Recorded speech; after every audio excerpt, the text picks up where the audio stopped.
It's time for the main event. It's the Shoe Shine. All right.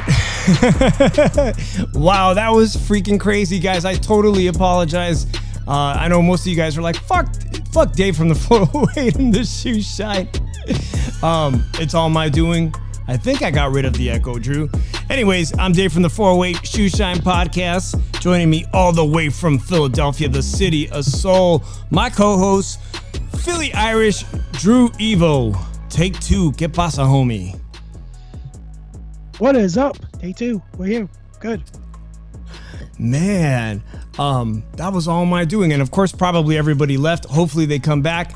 Let me know if you guys hear that stupid feedback loop that I was hearing. I think I was the only one hearing it, but I had to restart the show. But listen, Drew, this was a freaking great weekend for boxing, man. It was a fantastic showing. We had Undisputed. We finally got Undisputed at 154 pounds after a draw. They take it back to the StubHub Center. I like to call it the StubHub Center in Carson City. And Jermell Charlo becomes the 7th person in the history of boxing to claim undisputed. That's freaking amazing, bro. That is a freak, and by stoppage. So let's run it back, Drew. How did we have this fight going? I think I called it exactly like that, a stoppage. And I just want to be reminded, how did you have it, Drew? Well, I picked Canelo to win by decision, but my card had it. Charlo was up 86 to 85 at the time of the stoppage. You had him what? I had Charlo winning by 1 point. Oh, yeah. It was really close. In fact, I had it 3-3. I think you and I were going back and forth. And we both, I think I had it a draw after 6. And then things got really, really heated up. And I think, for a minute, I thought Charlo was getting gassed. But honestly, Charlo took control with his jab, the distance, and he managed to counter him effectively, man. And he just walked into those shots. As he was trying to walk in on work on the inside, Castaño got caught with a vicious left. One of a couple of brutal shots, man, to stop the fight and become undisputed. So if you guys are just joining us, I appreciate it. I'm going to actually send out this link right now on Twitter and let Drew do some talking because the old link ain't going to be up, man. So let me just do that, Drew. Anyways, yeah, Drew, take over control and let me know what you thought about that, man, about Charlo's performance and the significance of him now being undisputed at 154 pounds. He's the 7th person in history become undisputed. I was watching the fight and I really thought his footwork could hell have been a lot better. He didn't really trust his footwork because when he got to the ropes, Castaño got close to him, he clinched. He didn't trust his footwork, and he didn't really trust his footwork at all, which I think was a major issue and everything. But it was more like high action the whole time. They were actually throwing bombs most of the time. Charlo was neutralizing his jab.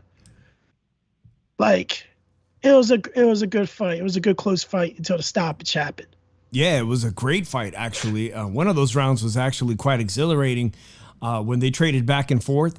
And it was just a matter of time before one of those guys' chins failed them. And it ended up being that Castaño's chin was the one that failed him.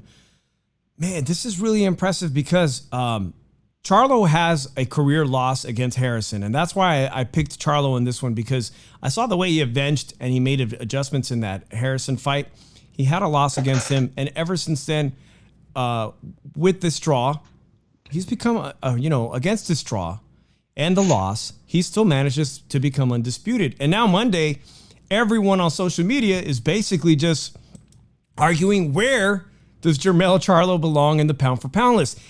This pound for pound list bullshit has gotten so shaken up because nobody anticipated, the hardcore people didn't anticipate Canelo Alvarez losing. It was, or very few people had Bivol winning this fight and predicted it, even though, those people in the know-how should have known Bivol could have won that fight. Now we got Canelo Alvarez no longer at number 1, and we have Jermell Charlo doing something that also Canelo Alvarez has done, and that's become undisputed in his weight class, Drew. So I have to ask you right off the top, where do you put Jermell Charlo in your pound for pound list now? I'll be top 5. Yeah, I like that. And I like that a lot because, Drew, I said this earlier today in D-Styles. Shout out to D-Styles show. I think anybody who becomes undisputed automatically deserves a spot in your top 5. Absolutely. For what it's worth, right? Pound for pound list for some people don't mean shit, but a lot of people love to go by them and they look forward to seeing them on ESPN. Did you see Mike Coppinger in the post-fight interview with Jermell Charlo? How he got his asshole torn up? Oh, he deserves it. Fuck him. Let me know if you guys think Mike Coppinger deserved that. I bet most people do. Shout out to Boxing MMA 365. Thank you guys for coming in here. Chicano Prophet, of course, from Al Chile. Bella Bling, I appreciate it. I had a rough start. And, of course, probably people don't know. So go ahead and share it on your timeline if you don't mind, or just share it with a boxing friend. The Shoe Shine is live. We're talking about Jermell Charlo doing something his brother can't do it. He does it. He becomes undisputed. A great thing for the PBC fighters. But you got some hot young talent in the wings waiting, man. Tim Tszyu is like a mandatory. You've got Fundora, the beast. That I don't know why anybody would want to fight Fundora. Those guys are waiting for their shot. And you know what? I'm also high on young prospects coming up in 154 pounds someday, like Jesus Ramos Jr. that's going to be fighting on the Gervonta Tank Davis fight at 154 pounds. A slick southpaw. He's getting up there in the rankings. And even before that, you've got the Puerto Rican young star and Xander Zayas at 154 pounds. There's a lot of talent. Will Jermell Charlo stay and defend those belts? Drew, do you predict he's going to stick around and fight these guys that are dangerous, like Tim Tszyu, with a high risk, low reward? He doesn't carry a big name in the U.S., or even worse, Fundora. Who wants to fight Fundora? Well, if his brother moves to 168, I could see him moving up to 160. Okay. To be honest. Well, shit, you're jumping the gun here because I heard that news too. I heard that his brother's thinking about moving up to 168, which would afford him an opportunity someday at making a fight with Canelo Alvarez. But then vacating all those titles, that's what Josh Taylor just did, man. That bothers the shit out of me. I want to see him defend everything he's worked so hard to win. You think he's going to move up to 160 immediately? There's a chance. Like, tell you the truth, I would just probably make a defense real quick of those belts. Like, come on, it was a beautiful night that night. He had all those 5. He had all 5 belts with him. Like, come on. He might as well just fight because there's better fights to make at 154 if you look at it. Is an opportunity for Spence Crawford to move up. Is an opportunity for him to fight for Noah, Tim Tszyu. There's a lot of opportunities. Yeah, Chicano Prophet just says, how does Drew feel about Jermell versus Andre? Andre beats him. Yeah, and by the way, he's injured at the moment. At the moment, Andre was supposed to fight, right? He's moving up and weight, and he got injured supposedly at a major shoulder injury that's going to derail him for a quick minute. But there was a lot of attention at the StubHub this Saturday night on Errol Spence because he's sitting sideline. Errol Spence, the unified welterweight champion, on many people's pound-for-pound list, a guy who's waiting to make this tremendous undisputed fight with Bud Crawford. And your boy from Philadelphia, Boots Ennis, comes in as the co-main. Boots Ennis improves to 29-0, knocking out, what's this guy's name? Custio Clayton in just the second round. People calling that shit a dive because it was such easy work. Why does Boots Ennis make it look so easy? Because the way he knocks out people is beautiful. Hey, that was a solid temple shot. That was a perfectly placed temple shot. And I honestly think that guy, Custio Clayton, people said he was giggling and whatnot. He was giggling because he got caught. It was embarrassing. This is a guy who, from what I know, has never been down. And what else could you do when react like that? It's only the second round and you're getting sparked out right there. Maybe he didn't want any more of that, man. As soon as he tasted the power of Boots Ennis, he says, I don't want anything else to do with that. My wife noticed that Errol Spence is a really nice guy. And not only is he a really nice guy, Boots Ennis is really a nice guy. If you had heard, he's been doing a charity to help find this young boy a bone marrow transplant. And something I wanted to do that I didn't do in preparation is try to get a way and find out how we can participate in potentially being on the bone marrow list, because he's doing that for this young boy. These are two nice guys that couldn't talk shit when they had the microphones on them. They were like, yeah, I want to fight Bud first, and that's the fight everybody wants to see. They just don't have it in them to talk shit. They're just two really decent guys, man. You think that fares well for Boots Ennis getting this mandatory IBF shot? He's going to have to wait a while, depending on how this goes. Like, you never know. They both might move up, and the belt might be vacated. So he might be fighting for a vacated belt. You think it's going to be possibly a vacated belt? Yeah, it's possibly going to be a vacated belt by the time he goes for it. All right, guys, I appreciate everyone who's in here. Sonteo Media just joined the room. He says, Errol said, give Mel my spot on the pound for pound list. There's some cooking going on here. These Texas boys, right? These guys, between, you mentioned Errol, of course, who's very good friends with the Charlo brothers. The possibility of Errol moving up in weight at some point, if not very soon, if he doesn't get this undisputed fight, that leaves everybody room to go up for these vacated titles, right? Everybody goes up one notch. The heavier Charlo moves up to 168, Jermell moves up to 160, and Errol Spence moves up to 154. Drew, I would really like to see Bud Crawford against Jermell Charlo. If he cannot get this fight, the thing is, he has to deal with PBC. So the fight to make that makes sense is the Errol Spence fight. But I can see Bud Crawford possibly beating Jermell Charlo, and I would like to see that fight. So let me know if anybody else wants to call in. Do you like the idea of Bud Crawford versus Jermell Charlo? Because, hey, let's be real.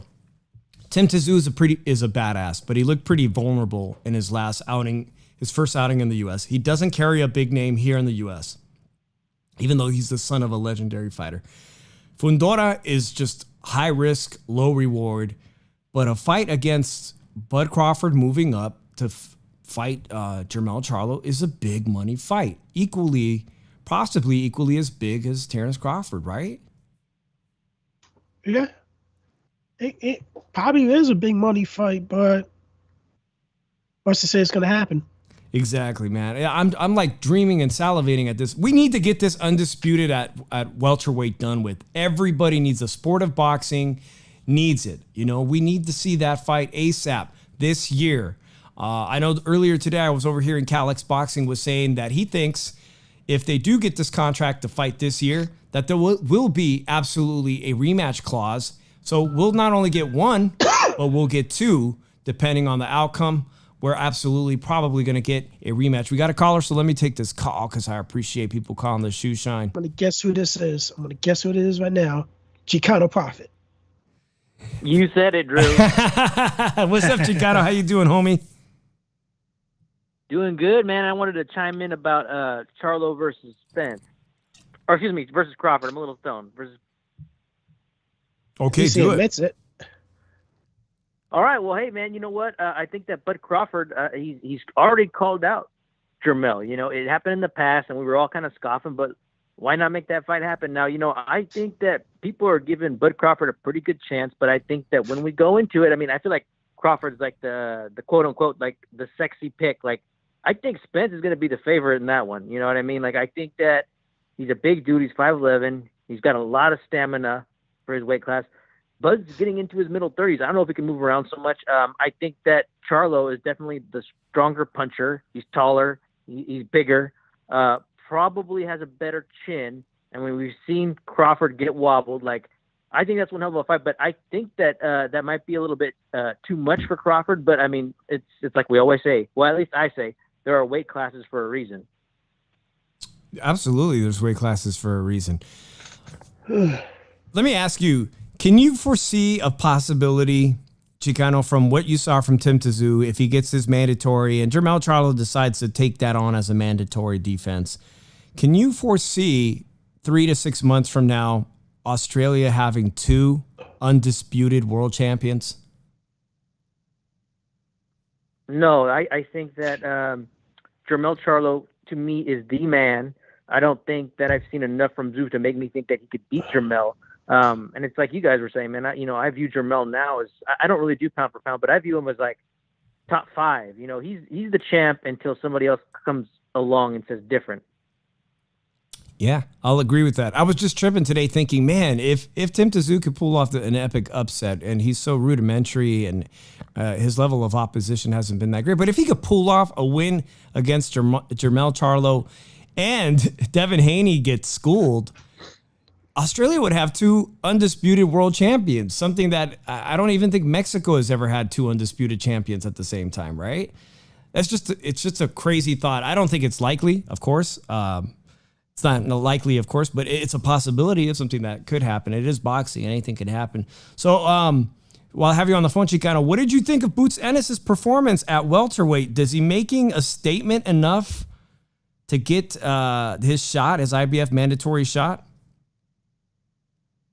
Well, I'll tell you, I think he definitely passes the eye test, but I still need to see him up against quality opposition. Now, I do think that there are some people that are avoiding him, but if he just has to go right to a prime champion, that's fine, but like, I think Enos should go up against somebody decent, like a Thurman, somebody that, can test him. Cause it looks all good until you're up against somebody who's very formidable. I haven't seen him go up against anybody who was, in my opinion, formidable. I remember when people were talking about Lipinets being formidable against Enos, like, I didn't think so. You know what I mean? So if I'm remembering that right. So I still need to see a little bit more. Man, I just wanted to give you guys my 2 cents. I'll be listening to the rest of the show. Hey, man, Chicano, I appreciate the call. And, Drew, he's talking about somebody formidable, and somebody formidable at PBC that's been looking pretty damn good to me lately is a guy that Chicano interviewed with the guys, and that's Cody Crawley over at PBC. Cody Crawley would be a great fight for Boots Ennis, but an even better fight at PBC in-house is that Stanionis guy. The Olympian Stanionis. That would be an excellent fight because Stanionis just went to war and came out victorious against that other Russian fighter or Eastern European fighter, man. Those are 2 fights that I would be high on. I honestly think Spence is not going to touch Boots Ennis right now, and there will be step-aside money involved to just go away for now. But that means Boots, to get in the subconscious of American fight fans and the PBC, he needs to beat somebody really, really good, man. Not these, type of fighters like Cusio Clayton that nobody knows or has ever seen in action. He needs to be somebody at PBC, like Chicano said, formidable. And for me, a Cody Crawley or a Stanionis, who are both very young, would be great. That thought about Thurman, Drew, do you think Thurman's going to consider himself a gatekeeper and take on a challenge like that against your boy from Philadelphia? He's ducking. He's ducking everybody. He thinks he wants to fight with Crawford. He wants Spence. He's ducking. Absolutely. And shout out to everybody who's just joined us, JC, Run PMC, and everybody in the room. I appreciate you guys coming in.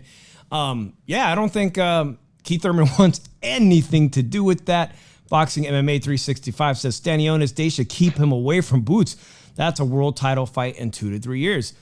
Yeah, Stanionis could end up being a world champion too. Like you said, if these guys vacate the belts, somebody like a Stanionis, Virgil Ortiz, Boots Ennis, even possibly Conor Benn, these are all guys that could potentially be belt holders at welterweight. My thing, Drew, that pisses me off about a couple of those guys is and it's not the fighters, but it's Conor Benn and Eddie Hearn. Eddie Hearn, and anytime you bring up somebody that's a worthy opponent, he goes back to talking about Amir Khan. Let me have you fight Amir Khan or Kell Brook, who just retired. That's who he wants for Ben. Washed up dudes. Semi-retired dudes. Virgil Ortiz has got the same problem with Oscar De La Hoya, and the way Oscar De La Hoya is protecting Virgil Ortiz and protecting his Tijuana fighter in Munguia. I mean, he doesn't want to hurt their records, man. These guys, you got to let them compete against worthy of opposition, or they won't grow. They're just not going to grow. So hopefully PBC got something lined up for Boots Ennis.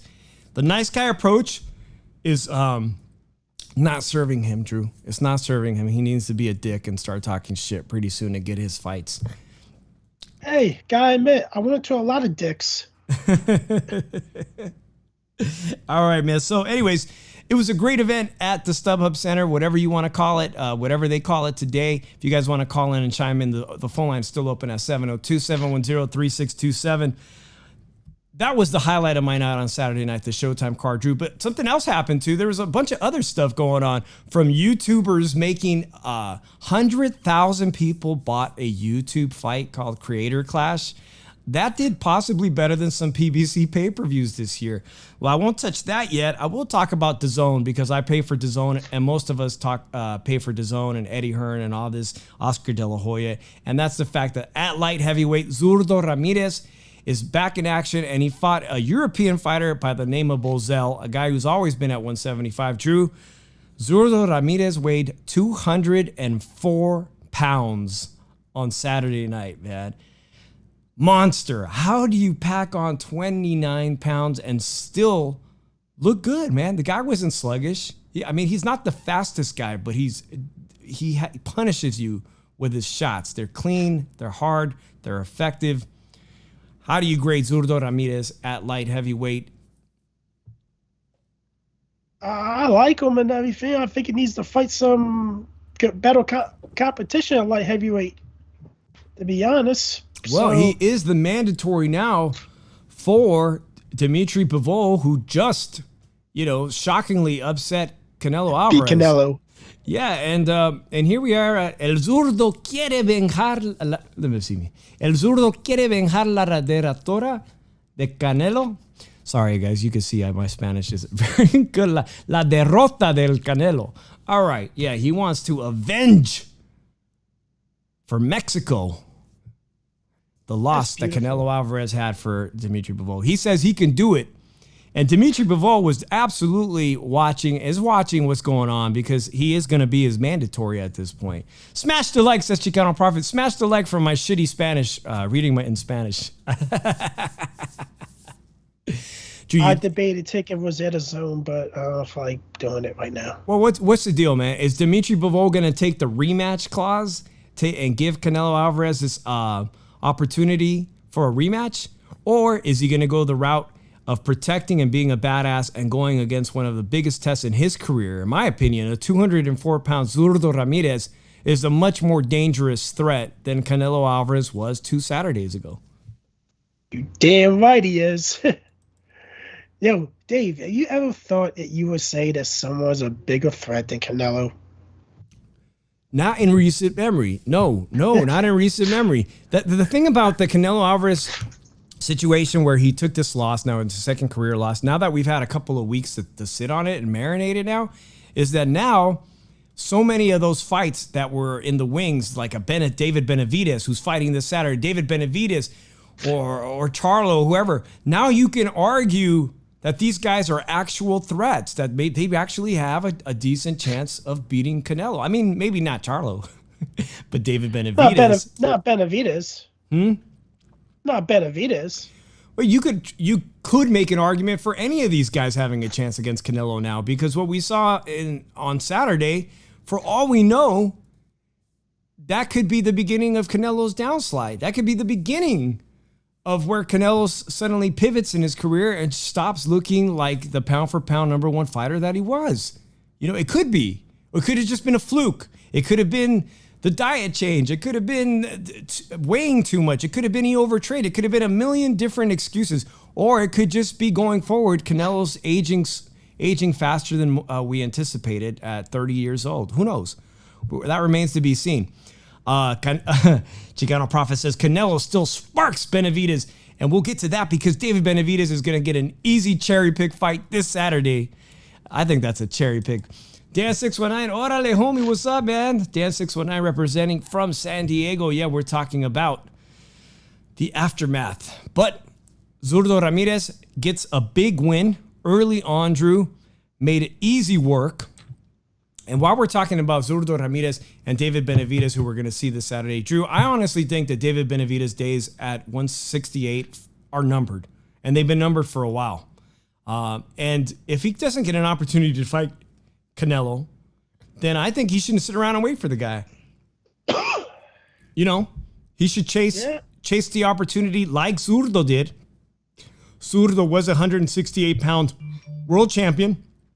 vacated his belts, and moved up to make the second phase of his career. And I think, David Benavidez, who had the title not once but twice, I think that might be his ticket if he doesn't get an opportunity with Canelo. You can't keep fighting washed up bums like David Lemieux. I'm no offense, but David Lemieux has already been beaten by a Mexican fighter many years back when he was exposed by Marco Antonio Rubio. You remember that?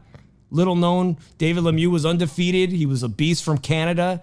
And here comes a road man, journeyman fighter, Marco Antonio Rubio, and stops him. So, guys, let me know. Does Zurdo Ramirez make enough of a statement fighting this guy to get Dimitri Bivol to pass the rematch? Should he be the one to avenge Canelo's loss, or should Canelo go for it again and try to work his magic and get the fight at 168? You think that's going to give him an advantage, Drew? Canelo at 168 versus Bivol? Well, first of all, I don't give a fuck if he's offended. David Lemieux, you're a fucking bum. Straight up. You a fucking washed up bum that lost to Marco Antonio Rubio by knockout in Canada. So why are they bringing him out again? I mean, he's a what? He's an easy fight. Oh man, they keep trying to persuade us that David Lemieux is a dangerous opponent, but no. JC says Canelo deserves a second chance. He was pound for pound number one. There's a strong argument there now, and actually, I think people would want to see the rematch against Bivol. The question is when. Do we want to see it now? Or do we want to see Bivol? Do we want to see Bivol go for undisputed? Canelo to take that rematch. It would be stupid for Canelo to take that rematch and risk his title belts because he's going to lose his belts. If Bivol takes on the much more dangerous challenge in Zurdo Ramirez, all right, we could potentially have Zurdo Ramirez walking away with his titles and facing the winner being the guy that gets to fight Smith versus Beterbiev, right? I mean, it's possible if they can make this fight immediately. That would shake up everything. And it's even possible that Ramirez takes all the belts and becomes undisputed at 175 pounds. That would blow my mind. That would be my mind, blow my mind for sure. Joe Lopez has two weight bullies, Lemieux and Benavidez. Lemieux was always big for 160. He couldn't make 160 anymore. Sometimes he came in soft around the midsection, a little bit of extra softness and flab around the flanks. At 168, he's not much of a threat to anybody. How do you guys feel about Drew's phone going off during the show? It's like, bing, bing, bing. I hope that's a Puerto Rican girl you was talking to. That's a lot. I don't know. I lost.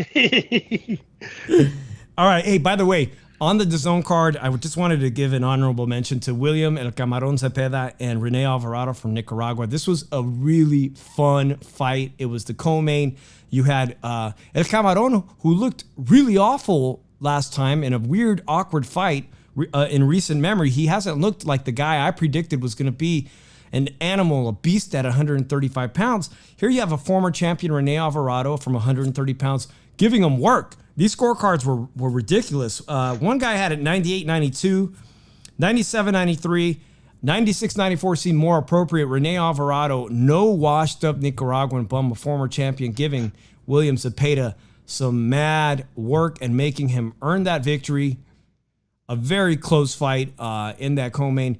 And I'm walking away from this, and I know Sonte Emilio, I saw Sonte on Twitter posting it. I don't think that El Camarón is going to be that dangerous at the 135-pound division. In fact, who's looked better is the guy Ryan Garcia wants to fight, is the Pitbull Cruz. I think he's looking better now. So I eat my words. We'll see how William Cepeda pans out. Drew, is there a comment you want to read? No, I do not want to read no comments. I know that, okay, I bet on Cepeda to win by points at 5-1. Bookies didn't respect Alvarado, obviously.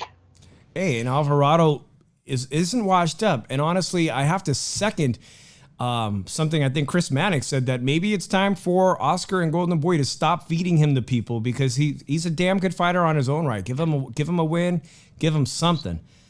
Oh, Damn right. You got that right. She agrees with me.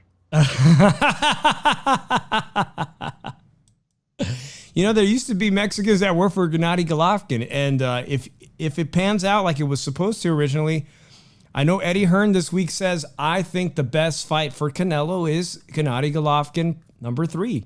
That's coming from Eddie Hearn, the guy who inked this whole deal with Canelo. It serves Canelo in his best interest to take the rematch with Gennady Golovkin. If not in September, when? When Gennady Golovkin's 42 next year? 41? 42? You know what? Fuck Eddie Hearn. You mad? By the way, there's a guy who I reached out to, guys. I reached out to Scrappy. His name's Scrappy Ramirez, who had a stunning first-round knockout. Knocked the kid right out the ring, and the cameraman had to rescue him from falling on his neck. The guy Scrappy has a tremendous following already in Los Angeles, and I reached out to him and got nothing. I can't get the interview with Scrappy, but hopefully he'll come around because he's quite the personality, and he's already got a big fan base. Shout out to Sin City Syndicate. Thanks for joining the room. He says, the true boxing talent left with Floyd's career. What we have now is a bunch of names that don't fight each other. #facts.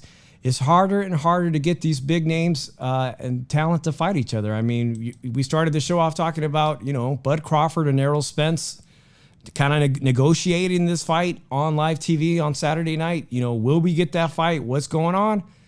Bud Crawford is a promotional free agent. It shouldn't be that hard to ink this deal. Should not be this hard to ink this deal. All right, guys. As I mentioned before, there was a lot of boxing this Saturday. Early in the night, there's a guy named Tony Yoka, who was a French gold medalist. And he actually trains with Oakland, California. I'm a Bay Area guy. Oakland, California's Virgil Hunter, who was Andre Ward's trainer, went out to Paris, France. Drew, the guy is a gold medalist. He's like Anthony Joshua. He's supposed to be like the next Anthony Joshua, and he gets his ass kicked by Bacate. Not once, but he gets dropped twice, and he just refuses to listen to anything Virgil Hunter says, gets embarrassed in his own country. Your thoughts on Yoka? How does this guy rebuild, a gold medalist rebuild? How does he rebuild to be in contention for a title shot someday, man? It seems like his career is now a hot mess. Yoka, you made me look fucking bad by vouching for you. That's all I'm saying about you, Yoka. You made me look fucking bad. You thought Yoka was going to be something. He had all the gifts. He's got all the gifts. He's a natural, tall, muscular athlete like Anthony Joshua. But man, you know what? Bacate. You make me look bad as Anthony Joshua makes the British fans look bad. Oh, shit. Sonteo Media corrected me. John Scrappy Ramirez. Yeah, absolutely, man. John Scrappy Ramirez looking impressive now, going from club fighter, fighting in Mexico, from what I understand, now to being his second appearance on DAZN TV. So I look more forward to him. Drew, there was some action on Trilla, and they had the Sons of Legends on this card, and it was headlined by Kovalev. I'm not going to pay for anything associated with Trilla. I don't know how you watched it. But of interest were the sons of Fernando El Ferros Vargas from Las Vegas. All three sons are being billed as the dynasty, right? And all three of them picked up wins. Emiliano, the youngest, a three-time national amateur champion, picked up his first career win. I'm assuming they all looked good against their, maybe laughable opponents, but they all come away with the win. But one kid who was looking good is the son of Holyfield. And Holyfield's son got knocked the fuck out. Did you see that? You got knocked the fuck out, man. You got knocked the fuck out, man. Oh, he got knocked out in the second round by a guy with a record of 7-5. Yeah, there's a lot of, and you know something, I was sitting with our friend Francisco Esparza Jr., who was training Alma Ibarra. Alma Ibarra is going to be fighting Jessica McCaskill for a shot, and I was sitting with him during the fight of the grandson of Muhammad Ali. That's like ESPN is really trying to build up. Help me out with this. Nico Walsh. I was sitting with him and we were debating the merits of all these children of famous fighters or children or grandchildren. And he walked away with, Nico Walsh did a couple Saturdays ago with the Valdez fight, or 3 Saturdays ago. No, he walked away with an impressive victory. But Evan Holyfield, maybe learning on the job, I think it's going to go this way for one of these fighters, the sons of famous boxers. It's one of these kids is going to get into a real fight and not be prepared for it. It may not be the Vargas kids, and I don't think it's going to be Emiliano, but it could be anybody else. It could be Nico Walsh. When you step up the opposition too fast, this is exactly what I expect to see is a learning lesson, man. So, hey, I didn't watch the Triller card, but tell me about this fucking delay, because I heard that they had to get all the musical acts. Here's the thing. Tell you the truth, Triller doesn't do shit right. They don't. But the co-main event was Kupet Pulev versus Forrest. And there was an hour and a half delay because Forrest, they couldn't get gloves to fit Forrest. So they couldn't get gloves to fit him. So Pulev tells him, give him a pair of my fucking gloves. I'm going to fight already. So they put his gloves, they take the extra pair of gloves that Pulev's team offered, and he put those gloves on. He fought with Pulev's gloves. Was that his name? So, was that the guy's name? Forrest? Yeah. Yeah. Okay. So is Kovalev washed up now? Is he going to be a headliner? It seems like Triller's getting guys at the tail end of their career. Well, he fought Pulev's brother. Okay. And he gave the Pulev's brother his first career loss. But here's the thing. It was more like a boxing contest for Kovalev. He don't have the power at cruiserweight. I'm telling you this right now. His power, he's gonna have to outbox a lot of guys. And the cruiserweight, is he looking for a fight against the guy Canelo was thinking about getting into? That's probably the best fight for him to win a title in, because I don't see him being Spicoli or Brutus. So I think Matt Makabu is the easiest guy for him. Hey, let him take Makabu. He's the easiest champion. Like Canelo's going to take him. Yeah. Well, the hell with Triller. You know what I'm interested in is what kind of numbers Trilla's doing these days. Is it Trilla? Is it Thrilla? I always get it wrong, Drew. We had a bunch of knockouts. The most important and significant one is that Jermell Charlo put a stamp on his undisputed win to lay claims to being the 7th undisputed champion and the first 154-pound champion that is undisputed in the world, something that Winky Wright was not able to do. I gotta laugh, man. Kovalev had a belly? All right. Knockout of the weekend, Drew. Was it Jermell Charlo? Was it Scrappy Ramirez, the guy who knocked a dude out straight out the ring only to be captured? I think it's this guy. Already, he's going forward. He's vanishing into this shadow. Left hook. He's trying to take Matt down for another left hook. Dad, but it's just shit to kill. He's wobbling him. Matt's hurt. His eyes are rolling in the back of his head. This is it. It's over. Stoppage. Oh my God. That was the fastest. That's my knockout of the night. Oh, that stoppage cracks me up. Don't mess with 40-year-old YouTubers. Don't mess with them. All right? They still got something left in the tank. 40-year-old YouTubers, all right? True, they did 100,000 pay-per-views on Creator Clash. In fact, Marquise John, who is a reputable boxing scribe from New York Fights, he was there for it. They had him being there. Just when you think that these circus acts like YouTuber fighters or, that they're going to go away, I don't know. There's still value in them. There's still people buying these things. Apparently, it wasn't a shit show. In fact, from hearing what you're telling me, it sounded more like Trilla was the shit show of the weekend, making people wait over an hour. Thanks. Oh, yeah.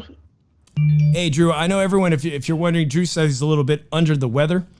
Chicano Prophet says, how much was the pay-per-view? Well, I hope it was $9.99 to be $30. $30 for what? The fight. For Trilla or the Creator Clash? Triller. Oh, it wasn't worth $30. It's not worth. I don't care what rappers they bring out.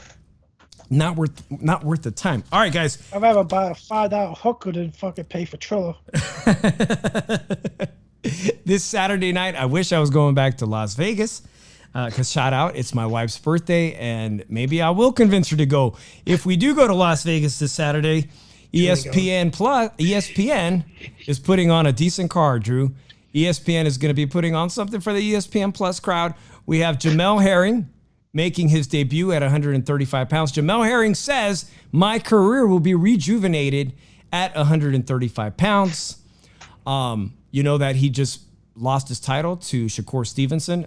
Nothing to be ashamed of because Shakur Stevenson just took out Valdez as well. But Jermell Herring swears that this move up in weight is going to benefit him. So I look forward to seeing what he could do at 135 pounds.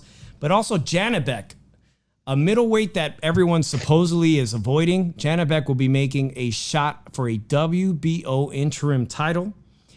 Will he be the Kazakh killer like Triple G? He says he's the next Kazakh killer and that he fights in his own way and whatnot, and that he's going to replace Triple G. You will be talking about Janibek. That's what he says. Will you be watching that one, Drew? I probably, be honest, like, ain't no shame losing Shakur Stevenson when a guy that supposedly YouTubers think had a sexy right hand that didn't hit Shakur Stevenson, Oscar Valdez, that he beat. Boxing MMA 365 says Janibek is a beast. And I swear I saw Janibek fight on the Crawford versus Porter fight, and he did look good. Sin City Syndicate is making me laugh. The Triller fight tickets were as low as $8 on SeatGeeks. You know what? I wouldn't go for that even for $8. I'd rather go to the StubHub in Carson, California. I saw a lot of empty seats, but the people who showed up to see the fight for Undisputed got a real treat, man, because Jermell Charlo is not from Los Angeles. He was very respectful to the Los Angeles crowd, as well was Boots Ennis and everybody who was there. They showed a great display of sportsmanship. And if you were lucky enough to see that at the StubHub this Saturday, good for you, because you saw some history going down. Triller for $8. Wow, dude, they might as well hang that shit up. What do you think, Drew? Hang it up? I like the verse battle of Cypress Hill and Onyx. Oh, okay, yeah. Hey, Cypress Hill, I'm always a fan of Cypress Hill. So Sin City Syndicate says $63 for Charlo Castaño on SeatGeeks. Damn.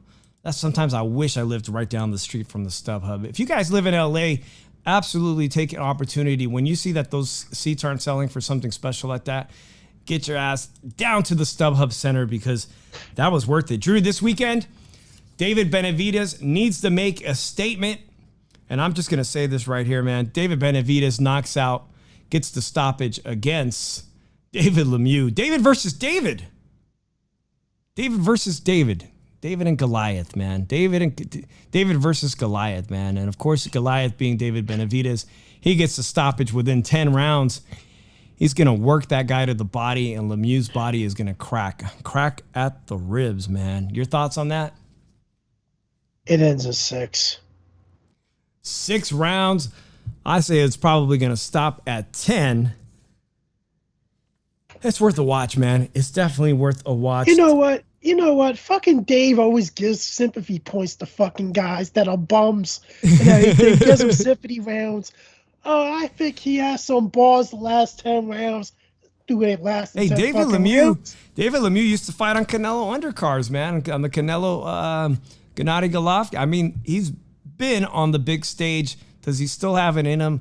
I don't think so, man. I don't think so. I just want to give it. Huh? Heyday. All right. Heyday. Just want to thank everybody. Take this moment to thank everyone who is a subscriber, who hit the like. If you haven't hit the like, give us a like. Share the replay with anybody. Drew, there's some changes going on. You may or may not have heard, maybe the HCP network will be disbanding temporarily or permanently, but I want to thank everybody who's helped us, and anyone who watches all those shows. You know that the Shoe Shine is going to support you guys no matter what. All the shows that we're on, they're all my brothers and sisters from those network shows. I will continue to support. Please show us support. And one last thing, Drew, that I want to share, and I'll give you your talking points.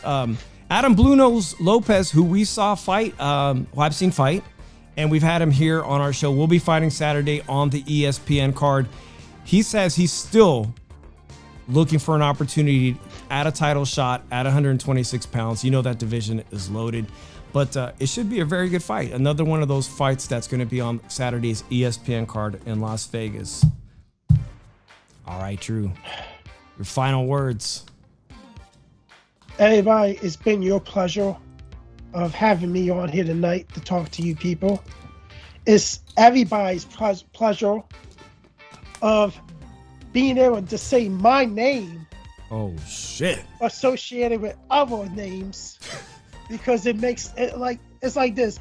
I got the golden hand. Everything I touch has a purpose. At the end of the day. He's feeling good. And at the end of the day, the people that have the pleasure of talking to me, you guys got purpose. You're welcome. So Tia Media says, I haven't heard the ACP news. Maybe I misread the news.